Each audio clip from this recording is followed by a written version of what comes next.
Hi guys, welcome back to the newspaper analysis session brought to you by Island IS Ignite Foundation. ഇന്ന് നമ്മൾ discuss ചെയ്യാൻ വേണ്ടി പോകുന്നത് February 14th news articles ആണ്. Happy Valentine's day to all of you. അപ്പോൾ lovers മാത്രമല്ല, നമുക്ക് ഇഷ്ടമുള്ള എല്ലാവരും നമ്മുടെ വാലന്റൈൻ ആയിട്ട് കരുതപ്പെടണം എന്നുള്ള പ്ലേറ്റോണിക് ഫ്രണ്ട്ഷിപ്സ് ഒക്കെയാണ് ഇപ്പോൾ ആക്ച്വലി കൂടുതൽ ഡിസ്കഷൻസിൽ വരുന്നത്. ജെൻസിയുടെ ഒരു പേരിൽ ആക്ച്വലി ഇന്നത്തെ ഒരു ന്യൂസ് ആർട്ടിക്കിൾ നമ്മൾ കണ്ടിട്ടുണ്ടായിരുന്നു. കേരളത്തിൽ കൂടുതൽ വരുന്നത് ട്രുലുലു ആൻഡ് മൂവിങ് അവേ ഫ്രം ഡെല്ലുലു എന്നുള്ള രീതിക്കാണ് പറഞ്ഞിട്ടുള്ളൊരു സംഭവം. ട്രൂ ലവ് ആണ് ഇറ്റ് മാറ്റേഴ്സ് എന്നൊക്കെ പറഞ്ഞിട്ടുള്ള ഇതാണ്. സോ എല്ലാവരും വാലന്റൈൻസ് ഡേ ഒക്കെ നല്ലപോലെ ആഘോഷിക്കുക. പക്ഷേ നമുക്ക് നമ്മുടെ ഇപ്പോൾ കലാപരിപാടികളിലേക്ക് കിടക്കണം, because we have to discuss a lot of good articles today. So നമുക്ക് ഇന്നത്തെ ഹൈലൈറ്റ്സിലേക്ക് തന്നെ നമുക്ക് പോവാം. First of all, decisive mandate has been given to the BNP, Bangladesh Nationalist Party എന്ന് പറഞ്ഞിട്ടുള്ള അവർക്ക് അവരുടെ ലാൻഡ്സ്ലൈഡ് വിക്ടറി അവർക്ക് കിട്ടിയിട്ടുണ്ട്. അപ്പോൾ അതിന് ഒരു ഇംപ്ലിക്കേഷൻ എന്നുള്ള രീതിക്ക് ഇന്ത്യയുടെ കാര്യത്തിൽ ജസ്റ്റ് 2 എഡിറ്റോറിയൽസ് ഉണ്ട്, Indian express as well as the Hindu. അത് രണ്ടും നമുക്ക് ജസ്റ്റ് ഒന്ന് വായിച്ചു പോകാം. എക്സാം പോയിന്റ് ഓഫ് വ്യൂ അത്ര ഇമ്പോർട്ടൻ്റ് അല്ല, പക്ഷേ നെയ്ബറിംഗ് കൺട്രീസിൽ നടക്കുന്ന കാര്യങ്ങൾ നമുക്കൊന്ന് അറിഞ്ഞിരിക്കണം. പിന്നെ ഇന്ത്യ മസ്റ്റ് റിഫ്രെയിം ഇറ്റ്സ് എന്താ പറയുക ഫോറിൻ പോളിസി എന്ന് പറഞ്ഞിട്ടില്ല, ബിക്കോസ് മൾട്ടിലാറ്ററലിസം ഇസ് ഇറോഡിങ് എന്ന് പറഞ്ഞിട്ടുള്ള ഒരു ടെക്സ്റ്റ് ആൻഡ് കോണ്ടെക്സ്റ്റ് കഴിഞ്ഞ ദിവസം വന്നിരുന്നു. അപ്പോൾ അതിനകത്തൊരു വേഗമായിട്ടുള്ള കുറച്ച് ഐഡിയാസ് മാത്രമേ പറയുന്നുള്ളൂ. നമുക്ക് ജസ്റ്റ് ഒന്ന് വായിച്ചു പോകാം, വലുതായിട്ട് ഇമ്പോർട്ടൻ്റ് ആയിട്ടുള്ള കാര്യങ്ങളൊന്നുമില്ല. പിന്നെ നമുക്ക് മെയിൻസിൽ യൂസ് ചെയ്യാൻ പറ്റുന്നതാണ് Kerala becomes the first state to have a urban policy എന്ന് പറഞ്ഞിട്ടുള്ളത്. അപ്പോൾ അത് നമുക്ക് മെയിൻസിൽ ആൻസേഴ്സിൽ കോട്ട് ചെയ്യാൻ പറ്റുന്നതാണ്. പിന്നെ സൈമൾട്ടേനിയസ് പോൾസിനെ കുറിച്ച് നമ്മൾ കാണും. അപ്പോൾ അതിൽ പല CJS പല ഒപ്പീനിയൻസ് കൊടുത്തിട്ടുണ്ട്. Chief justice of India's, former chief justice of India's. അപ്പോൾ അത് നമുക്ക് ജസ്റ്റ് ഒന്ന് കണ്ടുപോകാം. പിന്നെ പ്രിലിം സ്നിപ്പറ്റ്സ് ആയിട്ട് കുറച്ച് നമുക്ക് സേവാ തീർത്ത് പുതിയ PMOയുടെ കോംപ്ലക്സ് ആണ്. പിന്നെ അതിലേക്ക് ഷിഫ്റ്റ് ചെയ്തപ്പോഴത്തേക്ക് PM രാഹത്ത് എന്ന് പറഞ്ഞൊരു സ്കീം ഇൻട്രൊഡ്യൂസ് ചെയ്തു. പിന്നെ സ്പെക്ട്രമിൻ്റെ ഓണർഷിപ്പിനെ കുറിച്ച് സുപ്രീം കോടതിയുടെ ഒരു വിധി വന്നിട്ടുണ്ട്. അതല്ലാതെ ടാക്സ് പേയറിൻ്റെ ബേസ് ഡബിൾ ആയിട്ടുണ്ട് ഇൻ ദ ലാസ്റ്റ് 1 decade എന്ന് പറഞ്ഞിട്ട് ഒരു ഡേറ്റ പോയിന്റ് വന്നിട്ടുണ്ടായിരുന്നു. അതും കൂടെ നമുക്ക് ജസ്റ്റ് നോക്കാം. കഴിഞ്ഞ ദിവസം വന്നതാണ് ഇതൊക്കെ. ഓക്കെ, സോ നമുക്ക് ആർട്ടിക്കിൾസിലേക്ക് തന്നെ നമുക്ക് ക്വിക്കായിട്ട് പോവാം. So first of all, BNP secures A landslide victory in Bangladesh എന്ന് പറഞ്ഞിട്ടുള്ളത് ന്യൂസ് പേപ്പറിൽ കണ്ടിട്ടുണ്ടാവും നിങ്ങൾ. സോ അതിനകത്ത് India will continue it support എന്നുള്ള രീതിക്ക് പറഞ്ഞിട്ടുണ്ട്. നാഷണൽ ഒരു റെഫറൻഡം ആക്ച്വലി ചെയ്തിട്ടുണ്ടായിരുന്നു. അപ്പോൾ അതിനകത്ത് ഒരു റിഫോംസും കാര്യങ്ങളൊക്കെ അപ്രൂവ് ചെയ്തുകൊണ്ട് തന്നെ, അതായത് they are actually given a very big mandate, not just in terms of the seat but also അവിടുത്തെ കുറേ റിഫോംസ് പുഷ് ചെയ്യുന്നതിന് വേണ്ടിയിട്ടുള്ള റെഫറൻഡം കണ്ടക്ട് ചെയ്ത സമയത്ത് അതിലും ഒരു 60% പീപ്പിൾ അതിനെ ഫേവറായിട്ട് സപ്പോർട്ട് ചെയ്തിട്ടുണ്ട്. അതാണ് ഇതിനകത്ത് ആക്ച്വലി പറയുന്നത്. So winning an absolute majority of the seats, ഏകദേശം 2/3 മെജോറിറ്റിയാണ് ആക്ച്വലി അവർക്ക് കിട്ടിയിരിക്കുന്നത്. ഹാസ് സെക്യൂർഡ് 212 സീറ്റ്സ് ആണ്. Opposition it is actually very distance second, ഏകദേശം 77 സീറ്റ്സ് മാത്രമേ കിട്ടിയിട്ടുള്ളൂ. അത് ജമാഅത്തെ ഇസ്ലാമി എന്ന് പറഞ്ഞിട്ടുള്ള ഒരു പാർട്ടിയാണ്. അവർ കുറച്ചുകൂടെ റാഡിക്കൽ ഇസ്ലാം ഗ്രൂപ്പ് അല്ലെങ്കിൽ റിഗ്രസീവ് ആയിട്ടുള്ള പ്രാക്ടീസസ് പ്രൊമോട്ട് ചെയ്യുന്നതാണ്. അപ്പോൾ one good point that this both the editorials are saying that ഈ ജമാഅത്തെ ഇസ്ലാമി ഇത്രയും ഒരുപാട് നമ്മുടെ കമ്മ്യൂണൽ ഇൻസ്റ്റൻസ് ഒക്കെ കണ്ടു, അത് അങ്ങനെ ഉണ്ടായിട്ട് പോലും ജമാഅത്തെ ഇസ്ലാമി ഒരു ഡിസ്റ്റൻസ് സെക്കൻഡിലാണുള്ളത്. അപ്പോൾ ഇപ്പോഴും the politics is shaped by Awami League as well as BNP. ഇവർ രണ്ടുപേരാണ് മെയിൻ പാർട്ടി എന്ന് പറയുന്നത്. അവാമി ലീഗ് എന്ന് പറയുന്നത് നമുക്കറിയാലോ, ഷെയ്ഖ് ഹസീന എന്ന് പറഞ്ഞിട്ടുള്ള ഷെയ്ഖ് ഹസീന. അപ്പോൾ പുള്ളിക്കാരിനെ ഔസ്റ്റ് ചെയ്തിട്ടാണ് ഈ കുറേ കോലാഹലങ്ങളൊക്കെ നടന്നത്. നമ്മൾ ബംഗ്ലാദേശിൻ്റെ ഹിസ്റ്ററി ഇടയ്ക്കിടയ്ക്ക് കുറച്ചായിട്ട് നമ്മൾ കണ്ടിട്ടുണ്ട്. അപ്പോൾ അവാമി ലീഗിനെ ഹെഡ് ചെയ്യുന്നതാണ് ഈ പറഞ്ഞിട്ടുള്ള ഷെയ്ഖ് ഹസീന എന്ന് പറയുന്നത്. അപ്പോൾ പുള്ളിക്കാരിയാണ് ഈ ഒരു ഓട്ടോക്രാറ്റ് രീതിയിലൊക്കെ ഭരിച്ചു. അതുകൊണ്ട് പുള്ളിക്കാരി ഔസ്റ്റ് ചെയ്ത് പുള്ളിക്കാരി ഇപ്പോൾ ഇന്ത്യയിലാണെന്ന് പറയപ്പെടുന്നു, ഇന്ത്യയിലാണ് സ്റ്റിൽ. അപ്പോൾ ആ രീതിയിൽ വരുമ്പോൾ സമയത്ത് അവാമി ലീഗിനെ അവർ ബാൻ ചെയ്തു. അപ്പോൾ അവാമി ലീഗിനെ ബാൻ ചെയ്തുകൊണ്ട് നടത്തിയ ഒരു ഇലക്ഷനാണ്. അതിലിപ്പോൾ BNPക്ക് നല്ലപോലെ സീറ്റ്സ് കിട്ടിയിട്ടുണ്ട്. Which means in an angle when we say ഇപ്പോൾ അത്രയും റാഡിക്കൽ ആയിട്ടുള്ള എലമെന്റ്സും കാര്യങ്ങളൊക്കെ നമ്മൾ ഒരുപാട് കമ്മ്യൂണൽ ഇൻസ്റ്റൻസ് ഒക്കെ കണ്ടു. എന്നിട്ട് പോലും people as a whole they have not given huge mandate for Jamaat-e Islami. Still the politics is being shaped by ഈ പറഞ്ഞിട്ടുള്ള BNP അവാമി ലീഗ് ഒരു ഡ്യൂപ്പോളിയാണ് അവിടെ ഇപ്പോഴും വരുന്നതെന്നാണ് ആക്ച്വലി ഒരു ടേക്ക് പോയിന്റ് നമുക്ക് പറയുന്നത്. ഇറ്റ്സ് നോട്ട് ദാറ്റ് ഇമ്പോർട്ടൻറ്റ്, പക്ഷേ അവർക്ക് നല്ലൊരു മെജോറിറ്റി മാൻഡേറ്റ് കിട്ടിയിട്ടുണ്ട്. അതിൻ്റെ കൂടെ തന്നെ ഒരുപാട് സ്വീപ്പിംഗ് ആയിട്ടുള്ള ഡെമോക്രാറ്റിക് റിഫോംസ് കൊണ്ടുവരാൻ വേണ്ടിയിട്ടുള്ള ഒരു റെഫറൻഡം നടത്തിയിരുന്നു. അതിലും 60% വോട്ടേഴ്സും അതിൻ്റെ റിഫോം പാക്കേജസിനെ ബാക്ക് ചെയ്തിട്ടുണ്ട് എന്നുള്ള കാര്യമാണ്. അപ്പോൾ ബേസിക്കലി നമ്മൾ ഹിസ്റ്റോറിക്കലി നമ്മൾ നോക്കുകയാണെന്നുണ്ടെങ്കിൽ ആക്ച്വലി ഇതിൻ്റെ ഒരു ഇന്ത്യ ബംഗ്ലാദേശ് റിലേഷൻസ് ഒക്കെ നമ്മളൊരു ക്ലാസ് മൊത്തത്തിൽ ഇന്റർനാഷണൽ റിലേഷൻസ് ക്ലാസ്സിൽ പഠിക്കുന്നതാണ്. IR ക്ലാസ് ഇഗ്നേറ്റ് സ്റ്റുഡൻസിന് എടുക്കുന്നത് വരത്തേ ഉള്ളൂ. ആ സമയത്ത് ബംഗ്ലാദേശ് നമുക്ക് ഡെഫിനറ്റ്ലി എടുക്കാം. പക്ഷേ ആ ഒരു ഹിസ്റ്ററി കാര്യങ്ങളിലേക്ക് പോകുന്നില്ല. ഒരു ഓവർവ്യൂ പറയുകയാണെന്നുണ്ടെങ്കിൽ ഈ അവാമി ലീഗ് നമ്മൾ പറഞ്ഞല്ലോ, ഷെയ്ഖ് ഹസീനയുടെ പാർട്ടി, ഇത് ബേസിക്കലി 1971 ബംഗ്ലാദേശിൻ്റെ ഫൗണ്ടിങ് ഫാദർ എന്നറിയപ്പെടുന്ന ഷെയ്ഖ് മുജീബുർ റഹ്മാൻ എന്ന് പറഞ്ഞിട്ടുള്ള അദ്ദേഹമുണ്ട്. അദ്ദേഹത്തിൻ്റെ പാർട്ടിയാണ് ഈ അവാമി ലീഗ് എന്ന് പറയുന്നത്.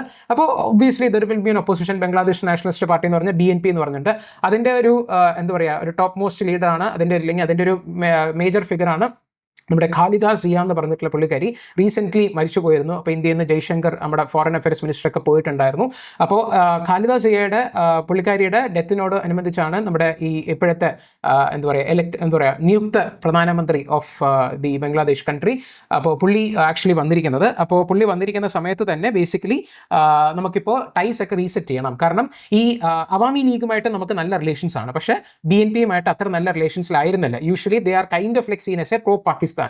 അപ്പോൾ അങ്ങനെ വരുമ്പോഴത്തേക്ക് ആൻറ്റി ഇന്ത്യ ഒബ്വിയസ്ലി ആവുമല്ലോ. പക്ഷേ സ്റ്റിൽ വി ആർ ആക്ച്വലി ഇന്നെ ഒരു അവാമി ലീഗുമായിട്ടുണ്ടായിരുന്ന അത്ര നല്ല റിലേഷൻഷിപ്പിലല്ല നമ്മൾ ഹിസ്റ്റോറിക്കലി നോക്കുകയാണെന്നുണ്ടെങ്കിൽ BNP അല്ലെങ്കിൽ ഖാലിദ സിയയുടെ ഗവൺമെൻറ്റിൻ്റെ സമയത്ത് നമുക്ക് ഉണ്ടായിരുന്നത്. അപ്പോൾ നമുക്ക് എന്തായാലും ഇനിയൊരു പുതിയൊരു തുടക്കമാവണം. കാരണം ബംഗ്ലാദേശ് ഇപ്പോഴുള്ള സിറ്റുവേഷനകത്ത് നമുക്ക് ബിനിയുടെ complete reset of ties and ബംഗ്ലാദേശിൻ്റെ എക്കണോമിയൊക്കെ ഭയങ്കര വീക്ക് ആയിരിക്കണം. അപ്പോൾ അതിനെ സപ്പോർട്ട് ചെയ്യാൻ നമുക്ക് ചൈന ആണ് അവരുടെ ലാർജസ്റ്റ് ട്രേഡിംഗ് പാർട്ണർ. പക്ഷേ സ്റ്റിൽ അവരങ്ങനെ ഡിക്ലെയർ ചെയ്യാൻ പറ്റില്ല. ഇന്ത്യയും ഓൾസോ എല്ലാവരും കൂടെ ഒരുമിച്ച് വേണം. അപ്പോൾ ആ ഒരു സാധനം മുന്നിൽ കണ്ടുകൊണ്ട് ഇപ്പോഴത്തെ നിയുക്ത പ്രധാനമന്ത്രി should also take actions and reset the ties with India എന്നുള്ള കാര്യമാണ് ആക്ച്വലി പറയുന്നത്. അപ്പോൾ ഇതിനകത്ത് basically BNP returns a chance for Delhi Dhaka reset 18 months after the Sheikh Hasina ouster and exile to India. Bangladesh has a popular government. Sweeping victory of the Tariq Rahman എന്ന് പറയുന്നത് ഈ ഖാലിദ സിയ പുള്ളിക്കാരിയുടെ മോനാണ്. So Bangladesh Nationalist Party could bring much needed stability to the country, especially because the voters have also endorse constitutional reforms in a referendum. നമ്മൾ ഈ പറഞ്ഞതുപോലെ ഇലക്ഷനിൽ victory mandate മാത്രമല്ലാതെ ഈ റെഫറൻഡത്തിലും അവർക്ക് നല്ലപോലെ സപ്പോർട്ട് കിട്ടിയിട്ടുണ്ട്. held along with the elections to the parliament. The high stakes election was held amidst rising extremism under the Muhammad Yunus watch, a weakening economy and a deteriorating ties with India. നമ്മുടെ ഈ മുസ്തഫിസുർ റഹ്മാൻ്റെ മറ്റേ ക്രിക്കറ്റിൻ്റെ ഇഷ്യൂസും കാര്യങ്ങളൊക്കെ തന്നെ നമ്മൾ കണ്ടുപോയിട്ടുണ്ട്. അപ്പോൾ ഒരുപാട് ഒരു സ്ട്രെയിനിയസ് ആയിട്ടുള്ളൊരു റിലേഷനിലാണ് ഇപ്പോൾ ഉള്ളത്. ബംഗ്ലാദേശിൻ്റെ എക്കണോമിയും വീക്കാണ്. ഇതെല്ലാം പുൾ ഔട്ട് ചെയ്തുകൊണ്ട് വരേണ്ട ഒരു ഉത്തരവാദിത്വം പുതിയ നിയുക്ത പ്രധാനമന്ത്രിയായിട്ടുള്ള താരിഖ് റഹ്മാനുണ്ട് എന്നുള്ള കാര്യമാണ്. So the Jamaat-e Islami by all accounts one of the biggest gainers in the 2024 Gen Z uprising. അതായത് ഈ ഷെയ്ഖ് ഹസീനനെ ഔസ്റ്റ് ചെയ്ത അപ്രൈസിംഗ് ഉണ്ടല്ലോ, അതിനകത്ത് ഏറ്റവും കൂടുതൽ ബെനിഫിറ്റ് ഉണ്ടായത് ഈ റാഡിക്കൽ എലമെന്റ്സിനാണ്. പക്ഷേ still by it is actually in a distant second. The fact that it does not have enough seats to shape the governance should mitigate domestic and regional anxieties about the rise of radical forces. അതായത് ഇപ്പോൾ 212 seats ആയിട്ടുള്ള BNP-ക്കാണുള്ളത്. അപ്പോൾ അവർക്ക് അവരുടെ domestic പൊളിറ്റിക്സിനെ ഇതാക്കാം. അപ്പോൾ ഇവരുടെ ജമാഅത്തെ ഇസ്ലാമിയുടെ ഒരു ഇൻഫ്ലുവൻസ് അവിടെ വരേണ്ട കാര്യമില്ല. But still they are the opposition.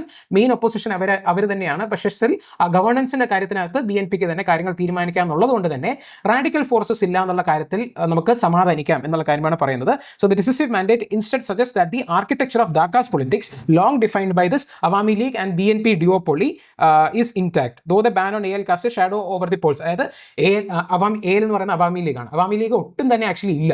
അപ്പോൾ അത് ഇല്ലാത്തത് കൊണ്ട് തന്നെ ഒരു ഓവർവെൽമിംഗ് മെജോറിറ്റി അവർക്ക് കിട്ടിയിട്ടുണ്ട്. But what ever it is people have chosen ഈ BNP ആണ്. BNP AL മാത്രമേ അവർ ചൂസ് ചെയ്യുന്നുള്ളൂ എന്നുള്ള കാര്യമാണ്. The new government will have the work cut out in containing the extremism and protecting the minorities, especially the Hindu community. The spokes person of India's MEA Randhir Jaiswal noted that December last year more than 2,900 instances of violence against the minorities had been documented എന്നുള്ള കാര്യം പറയുന്നുണ്ട്. അപ്പോൾ ഇത് വളരെ important ആണ്. Because ആ ഒരു communal persecution കാര്യങ്ങളൊക്കെ നടക്കുന്നത് നമ്മൾ ഡെയിലി പേപ്പറിലൊക്കെ കണ്ടു, ലൈവായിട്ട് ബേൺ ചെയ്യുന്ന കാര്യങ്ങളൊക്കെ നമ്മൾ കണ്ടു. അപ്പോൾ ആ രീതിയിൽ ഏകദേശം 3,000-ഓളം ഇൻസ്റ്റൻസസ് ലാസ്റ്റ് ഒരു 1.5 ഇയേഴ്സിനകത്ത് നടന്നിട്ടുണ്ട്. അപ്പോൾ റഹ്മാൻ ഹസ് പ്ലെഡ്ജ്ഡ് എന്താ പറയുക religious freedom and communal harmony, but the true test will be lying in the enforcement of those things. അപ്പോൾ equality is actually critical in reconciliation. Awami League ne recognize ചെയ്യണം. AL members have widespread violence after the actually faced widespread violence after the ouster of Sheikh Hasina. Sheikh Hasina ഔസ്റ്റ് ചെയ്തതിന് ശേഷം അവാമി ലീഗിലെ മെമ്പേഴ്സിനെ തെരഞ്ഞു പിടിച്ച് ആക്രമിക്കുന്ന പരിപാടികളൊക്കെ ഇവിടെ ഉണ്ടായിരുന്നു. There is no denying that the former PM was widely seen as an autocrat and their high-handedness proved to be her downfall. പക്ഷേ റഹ്മാൻ ഷുഡ് ഇപ്പോഴത്തെ പ്രൈം മിനിസ്റ്റർ elected ആയിട്ടുള്ള പ്രൈം മിനിസ്റ്ററിന് Rahman should realise that the winner takes all approach will harm the democracy in Bangladesh. ജയിച്ച ആൾക്ക് എന്തുമാവാം എന്നുള്ളൊരു thought ഈ പുതിയ ലീഡറിന് വരാൻ വേണ്ടി പാടില്ല. That is not good for Bangladesh. It's the new leader who would do well to see the merits of generosity and forge a consensus on the terms under the AL can return to the political fold. അതായത് ഒരു harmony create ചെയ്യാനും ALനെ വീണ്ടും political ഹോൾഡിലേക്ക് കൊണ്ടുവരാനും എന്നുള്ള രീതിക്ക് വേണം നമ്മൾ മുന്നോട്ട് പോകാനായിട്ട്. New Delhi is familiar with the BNP. Its new leader has struck a conciliatory note towards India. അപ്പോൾ നമ്മുടെ ഈ ഖാലിദ സിയ മരണപ്പെട്ടു പോയ സമയത്ത് പ്രൈം മിനിസ്റ്ററിൻ്റെ ഒരു സ്പെഷ്യൽ എൻവോയ് എന്ന രീതിക്ക് നമ്മുടെ എക്സ്റ്റേണൽ അഫയേഴ്സ് മിനിസ്റ്റർ തന്നെ പോയിട്ടുണ്ടായിരുന്നു ധാക്കയിലേക്ക്. റീസെന്റ് ഡെവലപ്മെന്റ്സ്, ഈ മുസ്തഫിസുർ റഹ്മാന്റെ ഡെവലപ്മെന്റ്സും ഈ ഇതൊക്കെ വരുന്നത്. ഇതിൻ്റെ ഏറ്റവും വലിയ കണ്ടൻഷൻ വരാൻ വേണ്ടി പോകുന്നത് ഷെയ്ഖ് ഹസീനയുടെ എക്സ്ട്രഡിക്ഷൻ ആണ്. അപ്പോൾ ഇന്ത്യയിലാണല്ലോ ഉണ്ടെന്ന് പറയുന്നത്, അപ്പോൾ അത് ഇന്ത്യ എക്സ്ട്രഡേറ്റ് ചെയ്യണം, നമുക്കൊരു എക്സ്ട്രഡേറ്റ് ട്രീറ്റ് ഒക്കെ ഉണ്ട്. പക്ഷേ യൂനിസ് ഗവൺമെൻറ് പറഞ്ഞപ്പോഴത്തേക്ക് നമ്മളതിനെ വലിയ കാര്യമായിട്ട് നടത്തില്ല. പക്ഷേ ഇപ്പോൾ ഒരു പോപ്പുലർലി എലക്റ്റഡ് ഗവൺമെൻറ് ആണ് വന്നേക്കുന്നത്. അവരാവശ്യപ്പെടുകയാണെന്നുണ്ടെങ്കിൽ അത് കുറച്ച് വശപ്രശകമായിട്ടുള്ള ഒരു ഏരിയ ആയിട്ട് മാറും. Because we have been historically very good with the Sheikh Hasina government. ഇപ്പോൾ പ്രൈം മിനിസ്റ്റർ മോദി പുള്ളിക്കാരിനെ ഒരു ദീദിയെ അല്ലെങ്കിൽ സിസ്റ്ററായിട്ടാണ് കാണുന്നത്. അപ്പോൾ അങ്ങനെ വരുന്ന സമയത്ത് ഇങ്ങനെ എക്സ്ട്രഡേറ്റ് ചെയ്യുമോ എന്നുള്ള കാര്യത്തിനകത്തൊക്കെ ഒരു മോറലി ഒരു പ്രശ്നങ്ങളൊക്കെ വരും. അതാണ് പറയുന്നത്. നമ്മുടെ ഇത് ഇന്ത്യൻ എക്സ്പ്രസ്സിലെ നമ്മളിപ്പോൾ കണ്ടത് ഹിന്ദു എഡിറ്റോറിയലിനകത്ത് തന്നെ പറയുന്നത് there is an opportunity to reset the ties with Bangladesh എന്നുള്ള കാര്യം. സോ ഈ പുള്ളി താരിഖ് റഹ്മാൻ എന്ന പുള്ളി കഴിഞ്ഞൊരു ഏകദേശം 2 decades ആയിട്ട് എക്സൈലിലായിരുന്നു. കുറേ കേസൊക്കെ കാരണം പുള്ളിക്ക് പോൾസിൽ പങ്കെടുക്കാൻ പറ്റില്ല എന്നുള്ള രീതിക്കായിരുന്നു.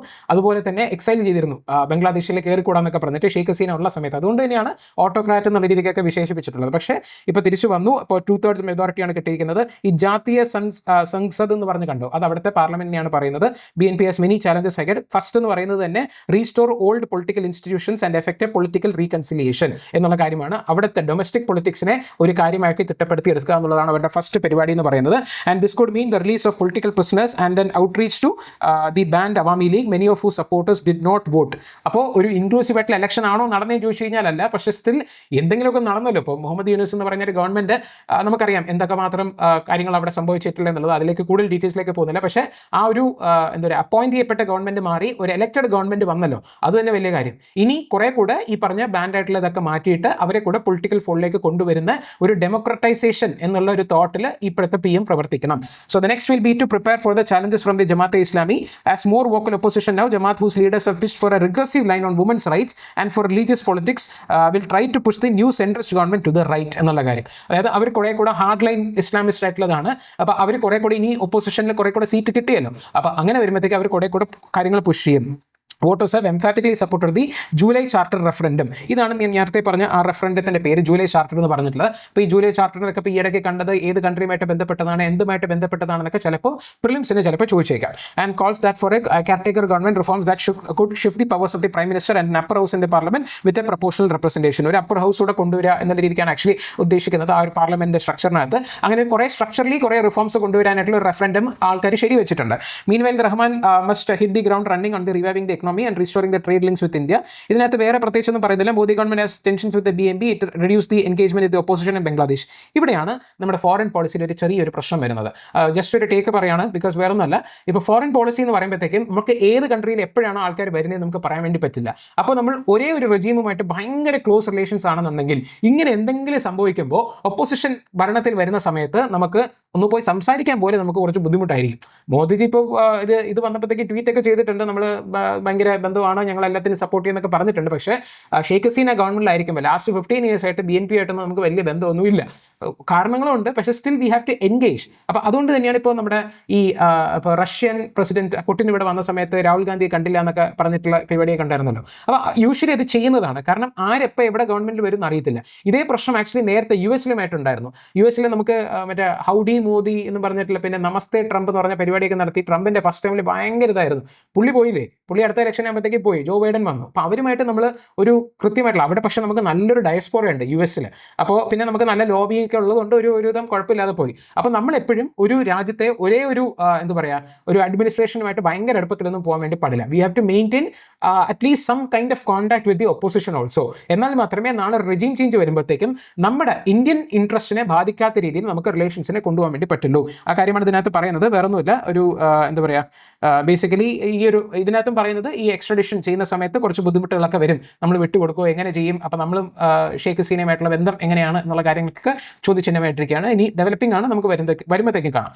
ഇനി അടുത്തൊരു ആർട്ടിക്കിൾ എന്ന് പറയുമ്പോഴത്തേക്കും കഴിഞ്ഞ ദിവസം വന്നതാണ്, as multilateralism erodes India must reframe its എന്താ പറയുക ഫോറിൻ പോളിസി എന്ന് പറഞ്ഞിട്ടുള്ളത്. കാരണം multilateral structures and international institutions are actually withering away thanks to ട്രംപിൻ്റെ ഓരോ പോളിസി. പുള്ളി ഇങ്ങനെ ഓരോ UN ബോഡീസുമായിട്ട് ഇങ്ങനെ വിഡ്രോ ചെയ്തുകൊണ്ട് വരിക. ഒന്നാമതേ UN കൊണ്ടൊന്നും പറ്റുന്നില്ല എന്നുള്ള ഒരു ക്രിറ്റിസിസം ഉണ്ട്. ഇതിനിടയ്ക്ക് US-ഉം ഒരു മേജർ സ്റ്റേക്ക് ഹോൾഡർ എല്ലാ ക്ലൈമറ്റ്, എസ്പെഷ്യലി ക്ലൈമറ്റ് റിലേറ്റഡ് ആയിട്ടുള്ള ട്രീറ്റീസിൽ നിന്ന് പുൾ ഔട്ട് ചെയ്യുന്ന സമയത്ത് പിന്നെ അതിനൊന്നും ഒരു അർത്ഥമില്ലാതെ ആയിക്കൊണ്ട് വരികയാണ്. So power politics and transactional leadership, ഈ ട്രാൻസാക്ഷണൽ ലീഡർഷിപ്പ് എന്ന് പറഞ്ഞ് ഉദ്ദേശിക്കുന്നത് നമ്മുടെ ട്രംപിനെയാണ് അറിയാമല്ലോ. അപ്പോൾ അതായത് പുള്ളിയുടെ കാര്യത്തിൽ അമേരിക്ക ഫസ്റ്റ് എന്ന രീതിക്കൊക്കെ കാര്യങ്ങൾ പോകുന്നു എന്നുള്ളതല്ലാതെ ലോകത്തിൻ്റെ നന്മ അങ്ങനെ ഒരു പരിപാടിയൊന്നും പുള്ളിക്ക് ഇങ്ങനെ ആലോചിക്കാനായിട്ടുള്ള സമയമൊന്നുമില്ല. പുള്ളിക്ക് ഒരു അവാർഡ് കൊടുത്തു കഴിഞ്ഞാൽ അതിനൊരു ലോക നന്മയ്ക്കായി പ്രവർത്തിക്കുന്നതിന് ഒരു അവാർഡ് കൊടുത്തു കഴിഞ്ഞാൽ ചിലപ്പോൾ പുള്ളി അതൊക്കെ ഒന്ന് ആലോചിച്ചെന്ന് വരും. അവാർഡില്ലാത്ത പക്ഷം പുള്ളി ഒന്നും ചെയ്യത്തില്ല. ഓക്കെ, നമുക്ക് ഏതായാലും ബേസിക്കലി ഒരു ന്യൂ ചേഞ്ചിങ് വേൾഡ് ഓർഡർ വരുന്നുണ്ട് എന്നുള്ള കാര്യം പ്രൈം മിനിസ്റ്ററും അക്നോളജ് ചെയ്തിട്ടുണ്ട്. India's leadership in the global south at the UN general assembly was A foundation for the long standing foreign policy of strategic autonomy. ഇത് basically ഒരു മുകുൾ സൻവാൽ എന്ന് പറഞ്ഞിട്ടുള്ള ഒരു ആക്ച്വലി ഒരു ഫോറിൻ ഡിപ്ലോമാറ്റ് ആണ്, UN ഡിപ്ലോമാറ്റ് ആണ്. പുള്ളിക്കാരനാണ് actually ഇത് എഴുതിയേക്കുന്നത്. അപ്പോൾ ഇതിലെ എല്ലാ കാര്യമായിട്ടും എനിക്കങ്ങനെ പേഴ്സണലി യോജിപ്പില്ല, പക്ഷേ still we have to like discuss അല്ലേ. അതുകൊണ്ട് മേജർ കാര്യങ്ങൾ മാത്രം പറഞ്ഞു പോവാണ്. ഇതൊക്കെ എങ്ങനെ എത്രത്തോളം മുഖവിലേക്ക് എടുക്കണം എന്നുള്ള കാര്യം നിങ്ങൾ സ്വയം തീരുമാനിച്ചോളൂ. ഓക്കെ, ഇതിനകത്ത് ബേസിക്കലി സ്ട്രാറ്റജിക് ഓട്ടോണമിയുടെ ഒരു ഇത് തന്നെ നമ്മൾ voice of the global south ആയിരുന്നു എന്നുള്ളതാണ്.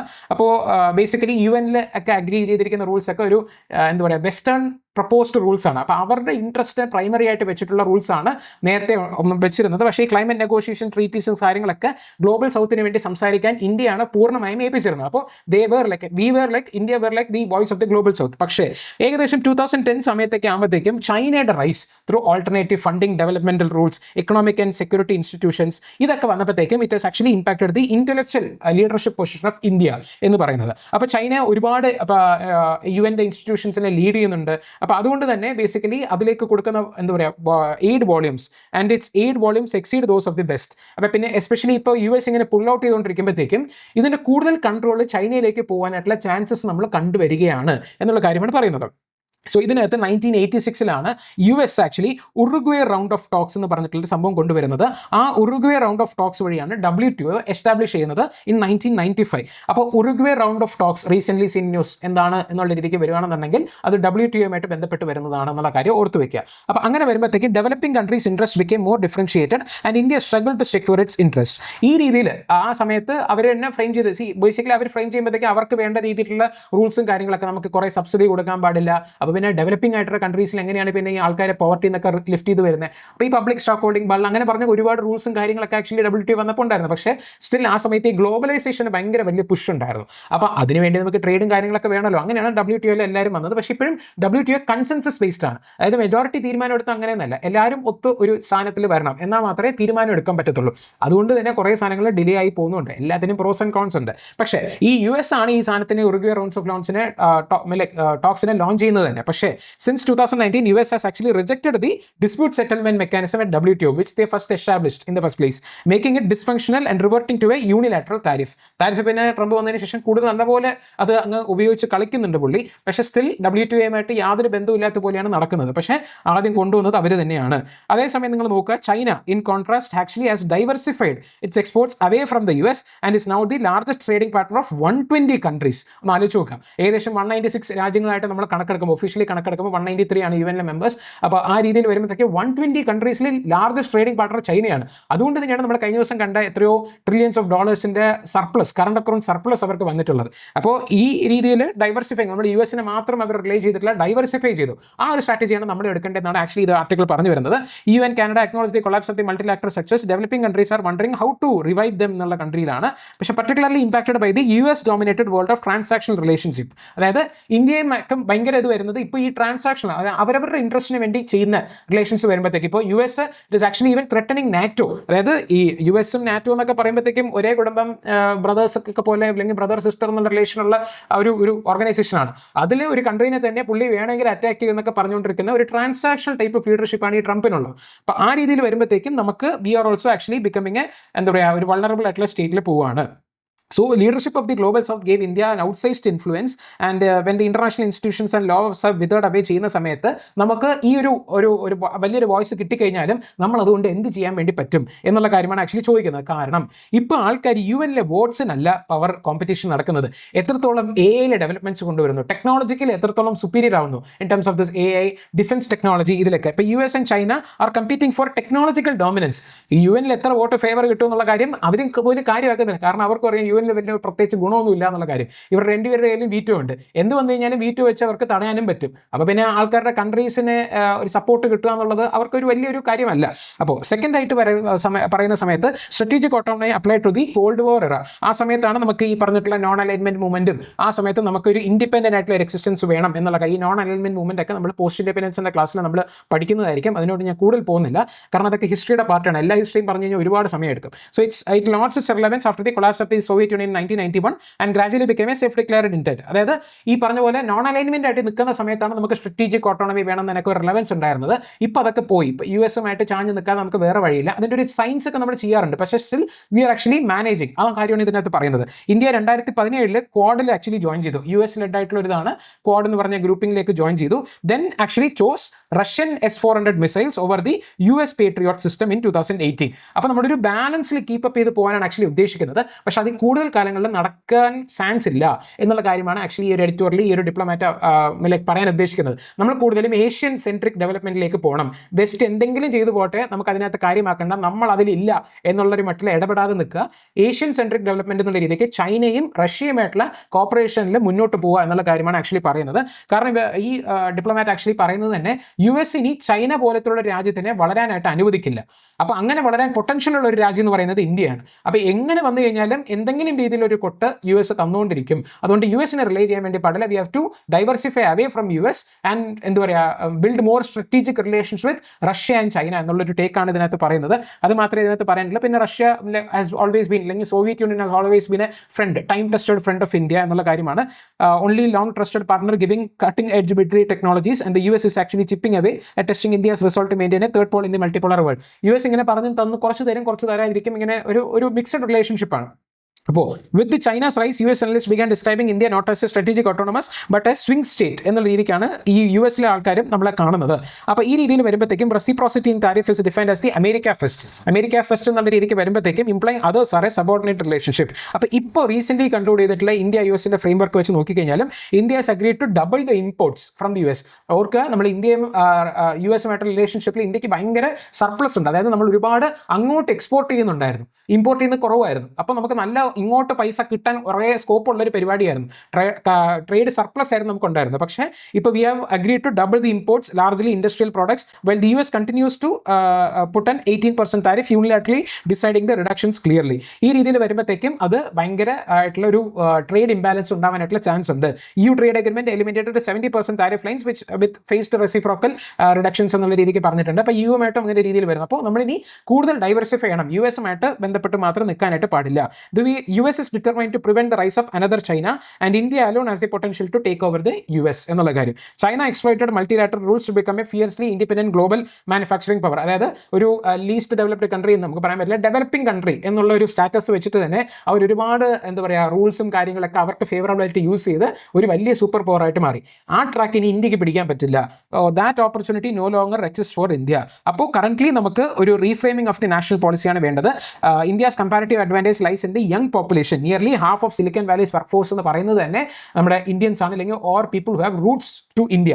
അപ്പോൾ അവരുടെ കേപ്പബിലിറ്റീസിനെ യൂട്ടിലൈസ് ചെയ്യുന്ന രീതിക്ക് ഒരു സൈബർ സൂപ്പർ പവർ ആയി മാറാനായിട്ടുള്ള ഒരു ചാൻസ് ഇന്ത്യക്കുണ്ട് എന്നുള്ള കാര്യമാണ്. Spreading the AI across security, manufacturing and services. കഴിഞ്ഞ ദിവസം അനശ്വര മാം എടുത്ത ക്ലാസ്സിനകത്ത് നമ്മൾ കണ്ടിട്ടുണ്ടായിരുന്നു AI ഡിഫറെൻറ്റ് സെക്ടറിൻ്റെ യൂസ് എന്നൊക്കെ പറഞ്ഞത്. അപ്പോൾ അതിനകത്തൊക്കെ ഒരു നല്ല ടാലൻറ്റ് പൂൾ നമുക്ക് എടുക്കാം. അപ്പോൾ ഇതിന് India needs a good economic and technological relationship with US, Russia and China. അപ്പോൾ ഫ്രീ ട്രേഡ് അഗ്രിമെന്റ്സും ബാക്കി കാര്യങ്ങളൊക്കെ ആയിട്ട് importantly foreign policy replacing strategic autonomy with Viksit Bharat 2047. അപ്പോൾ വികസിത് ഭാരത് 2047 അച്ചീവ് ചെയ്യാനായിട്ടുള്ള എല്ലാ കാര്യങ്ങളും നമ്മൾ ചെയ്യണം. സ്ട്രാറ്റജിക് ഓട്ടോണമി മാത്രം നോക്കിക്കൊണ്ടിരുന്നാൽ പോരാന്നാണ് ഇദ്ദേഹം അഭിപ്രായപ്പെടുന്നത്. സോ മെയിൻറ്റെയിൻ ഇപ്പം നമുക്ക് ചെയ്യേണ്ടത് maintain a low profile and developing എന്താ പറയുക internal capabilities to accelerate an Asian century and a passive role in other regions.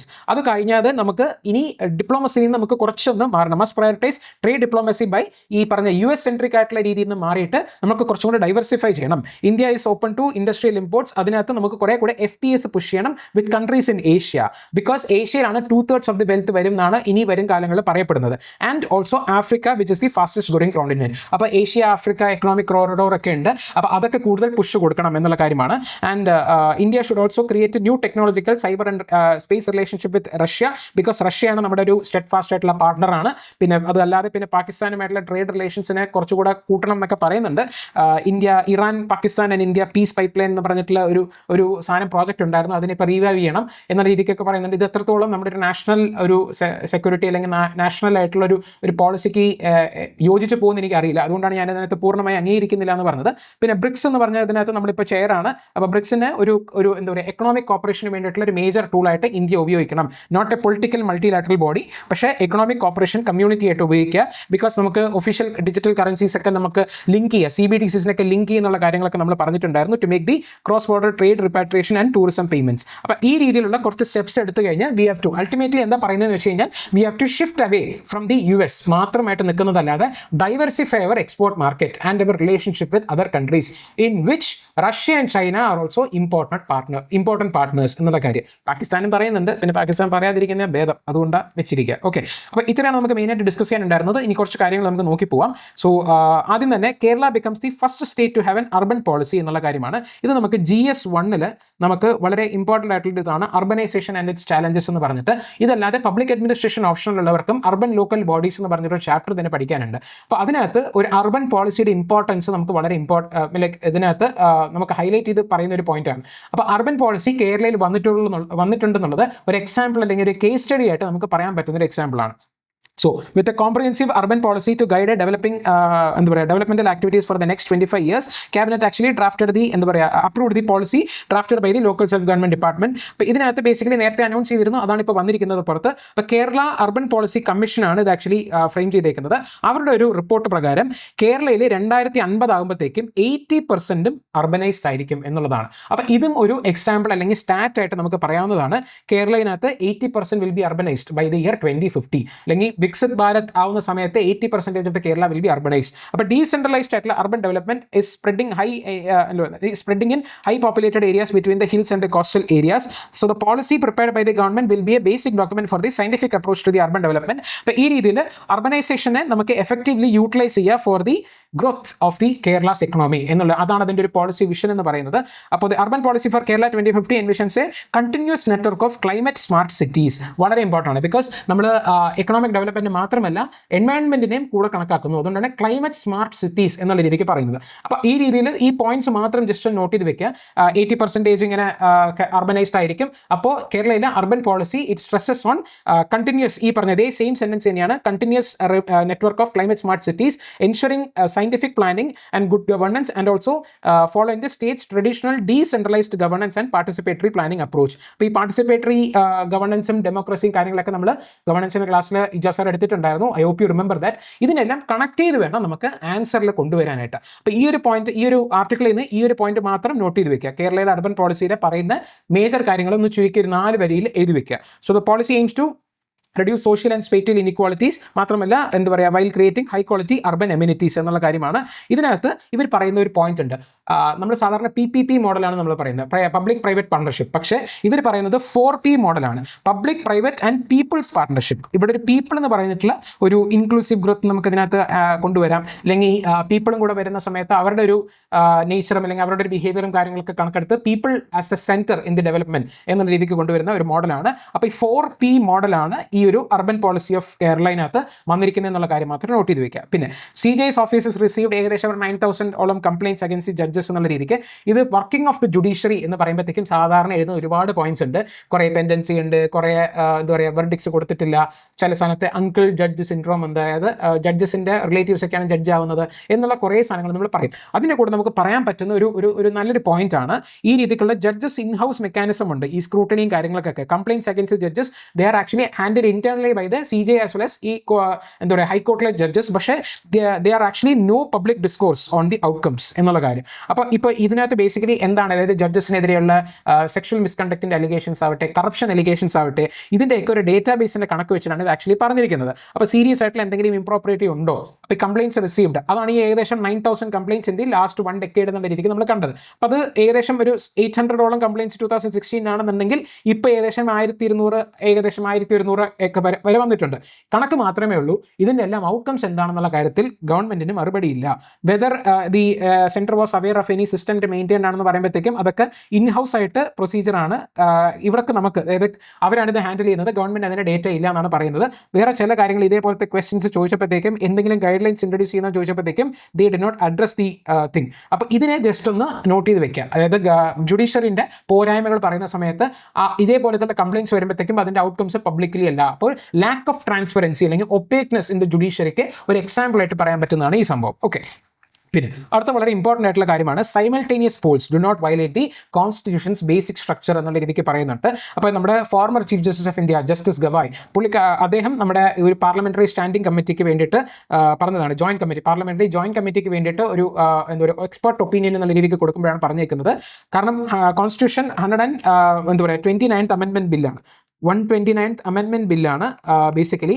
അപ്പോൾ it aims to synchronize the elections of the Lok Sabha and assemblies എന്നുള്ള കാര്യം. നമുക്ക് ഈ സൈമൾട്ടേനിയസ് ഇലക്ഷൻസിനെ കുറിച്ച് നമ്മൾ പറഞ്ഞിട്ടുണ്ട്, but still we want to just show you അത് എന്താണെന്നുള്ള കാര്യം. സൈമൾട്ടേനിയസ് ഇലക്ഷൻസ് എന്ന് പറയുന്നത് നേരത്തെ സൈമൾട്ടേനിയസിലായിട്ട് തന്നെ, അതായത് ലോക്സഭയിലേക്കും പിന്നെ നമ്മുടെ സ്റ്റേറ്റ് അസംബ്ലീസിനും ഇലക്ഷൻസ് ഏറെക്കുറെ എല്ലാം ഒരു ദിവസം തന്നെ നടക്കണമെന്നില്ല, പക്ഷേ ഒരേ ഒരു ഇയറിലായിരിക്കും ആക്ച്വലി നടന്നു പോയിക്കൊണ്ടിരിക്കുന്നത്. അപ്പോൾ 1951 തൊട്ട് 1967 വരെ അത് സൈമൾട്ടേനിയസ്ലി ആയിരുന്നു ഹെൽഡ് ചെയ്തുകൊണ്ടിരുന്നത്.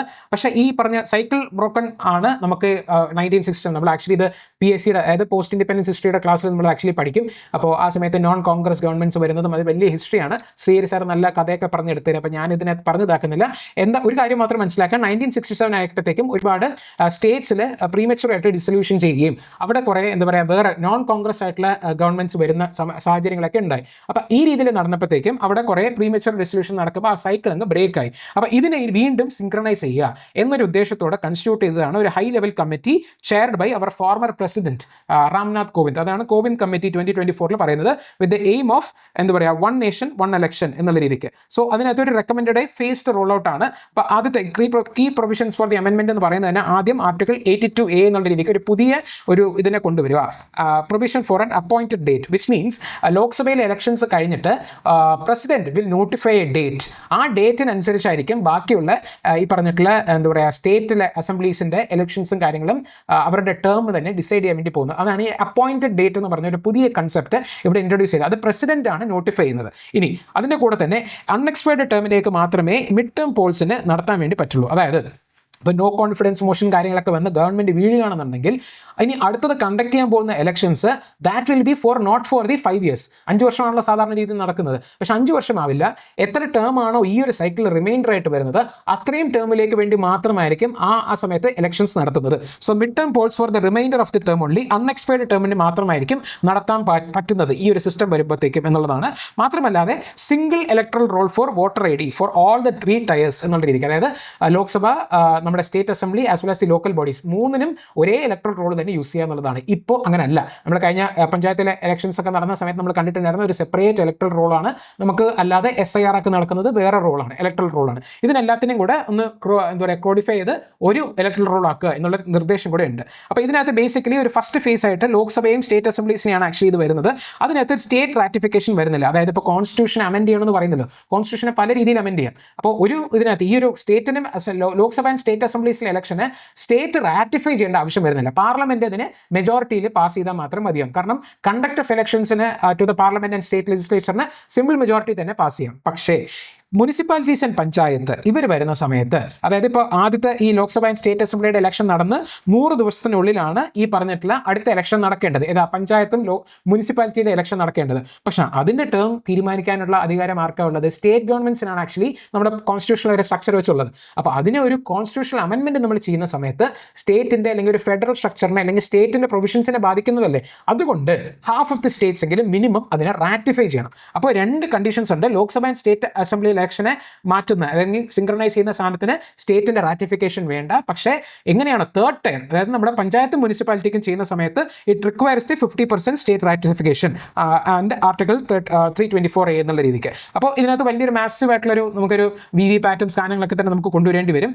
ഇതിപ്പോഴും ഈ ലോക്സഭ സ്റ്റേറ്റ് അസംബ്ലീസ് ഒരു ദിവസം തന്നെ എൻറ്റയർ ഇന്ത്യക്ക് നടക്കണം എന്നല്ല പറയുന്നത്, മറ്റേ ഫേസ് വൈസ് ഒക്കെ തന്നെയാണ് നടക്കുന്നത്. പക്ഷേ നമ്മൾ വോട്ട് ചെയ്യാൻ വേണ്ടി പോകുന്ന സമയത്ത് നമ്മൾ MP-ക്കും വോട്ട് ചെയ്യും, അതുപോലെ തന്നെ നമ്മുടെ MLA-ക്കും വോട്ട് ചെയ്യും. ഒരു ദിവസം തന്നെ നമ്മൾ 2 പേർക്കും വോട്ട് ചെയ്യുന്ന പരിപാടിയാണ് ആക്ച്വലി ഇതിനകത്ത് ഉദ്ദേശിക്കുന്നത്. അപ്പോൾ ഇതിനകത്ത് ഒരുപാട് പ്രോസ് ഉണ്ട്. റെഡ്യൂസ് ദ ഫിനാൻഷ്യൽ കോസ്റ്റ്, കാരണം ഓരോ പ്രാവശ്യം ഇലക്ഷൻ നടക്കുമ്പോഴും നല്ലപോലെ കോസ്റ്റ് ഉണ്ട്. അപ്പോൾ ഒറ്റയടിക്ക് നടന്നു കഴിഞ്ഞാൽ പരിപാടി സിമ്പിൾ ആയല്ലോ.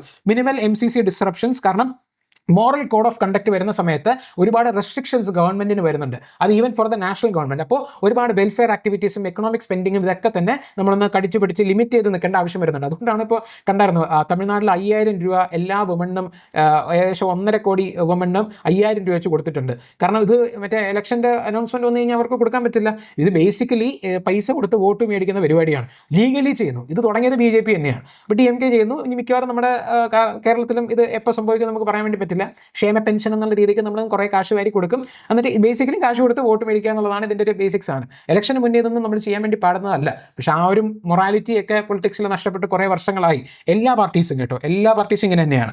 സോ ബെറ്റർ അഡ്മിനിസ്ട്രേറ്റീവ് ഫോക്കസും ചെയ്യാനായിട്ട്, കാരണം ഇപ്പോൾ ഇലക്ഷൻ നടക്കുന്ന സമയത്ത് ഒരു ഹോൾ അഡ്മിനിസ്ട്രേറ്റീവ് സെറ്റപ്പും ആ ഒരു ഇലക്ഷനെ കേന്ദ്രീകരിച്ചായിരിക്കും പ്രവർത്തിക്കുന്നത്. അപ്പോൾ ഒരുപാട് വേറെ ഡെവലപ്മെൻറ്റ് ആക്ടിവിറ്റീസ് ബാക്ക് സീറ്റിലായി പോകും.